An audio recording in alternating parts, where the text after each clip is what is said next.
Hi all. I got a brewery that's very new to me to drink. It's called Energy City. This is their Milkshake Nawi, one with pineapple. They do versions with mango and peach, I believe. And this one uses actual vanilla pineapple and lactose. So I had Energy City's regular double IPA. It's called Haida, and it was fine, perfectly good, not much wrong with it, but wasn't really blowing me away. And that didn't have a bunch of crap in it like this one does. This is 7.2% alcohol. I believe it was canned December 19th, so that was about 15 days ago. So still very fresh. I have their double IPA when it was getting close to a month old. So I'm pretty picky about my milkshake IPAs. Sometimes they can use too much vanilla or vanilla extract that brings a weird flavor, or they use too much lactose, or they're too sweet. This one does use Vic's Secret and Galaxy hops, which I find to kind of be a little bit, drier hops. Like they seem to make the beer seem drier and not just all super sweet candy tropical fruit. They seem to bring some green notes that, help to raise the perceived dryness. That is looking very bright and juicy. Definitely a good amount of pineapple in here. It looks hazier but brighter than the Haida double IPA from them. And a pretty nice head. I wonder if it's just like a really good carbonation, because I feel like I didn't pour that so hard. Maybe I did a little. But a really nice looking beer. Yeah, really, really hazy. I cannot really see my finger through there at all. I'm getting a little bit of aroma. Interesting. Yeah, the combination of the pineapple and those Australian hops brings kind of an unexpected aroma. It doesn't smell like a pineapple milkshake exactly. I'm getting a lot of these slight eucalyptus unripe tropical notes that I usually get from Galaxy and Vic's Secret. Yeah, when I really inhale, then I get some nice pineapple juice, so I can get my nose deep in there. Yeah, this beer is super cold right now. And just a hint of vanilla. I like that the vanilla and lactose seem to be a little more subtle, at least in the nose. Yeah, that's pretty nice.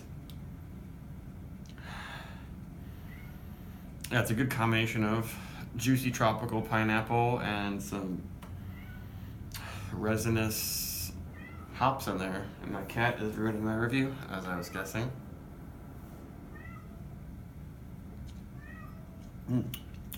Ooh, big vanilla coming there. Yeah, that's pretty good. It comes in, mostly in the flavor. Now, wow, it's getting really creamy in the aftertaste.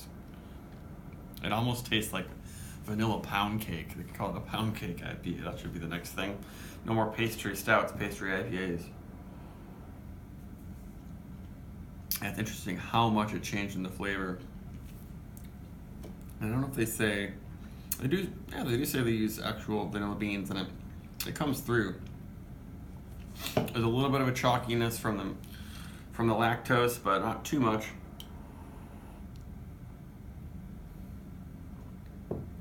Pretty full body, and does have a good amount of juiciness to it. Not quite getting close to tart from the pineapple. But an interesting complex beer. The finish is now getting a little bit coarse or something. Like, I noticed with the lactose, it makes it give these sweet notes, but then as you drink it, in combination with all of the haze in there, now it's getting kind of this savory, chalky flavor. It happens to a lot of these milkshake IPAs. It's not my favorite sort of feeling and finish. Yeah, it's easy to get a good whiff of it, gulp it down, but then if you just kind of let it linger on the palate, Yeah, it's this weird, like maybe there's too much vanilla. It's probably just a combination of vanilla and lactose, but it's not my favorite, I would have to say. And I think it's kind of hard to avoid that with the style. If you want to get all those flavors noticeable, if you want to notice the fruit and the lactose and the vanilla, and get that thick milkshake feel, that's kind of just what happens. Like this reminds me of the first milkshake IPA I ever had, the Omni Pollo Tired Hands. I had that on tap, and I was like, oh, this is surprisingly kind of dry and bitter in the finish. That said, I think I might like this more than their double IPA, Hoppida. Maybe I could try it again and I'd like it more or get a fresher batch. But it hits all the right notes and it doesn't really overdo it on any of them. And now I'm noticing the creaminess and all that. I'm drinking it rather fast, in spite of me like saying that I don't like the finish. Maybe it's because, if I don't drink it and I just let it sit, it is a little bit weird. I'm getting some throat burn, definitely a lot of chalkiness on the tongue and the palate. I don't know how they can fix that, just make it with a little less lactose. That's usually what I would say. But a lot of people think that that's really important for the style. I think I'm realizing that most lactose beers I don't like, I like the ones that have just a teeny bit of it, and they don't even tell you about it, except that there's some dairy product in it. I guess I'd give this one a 4.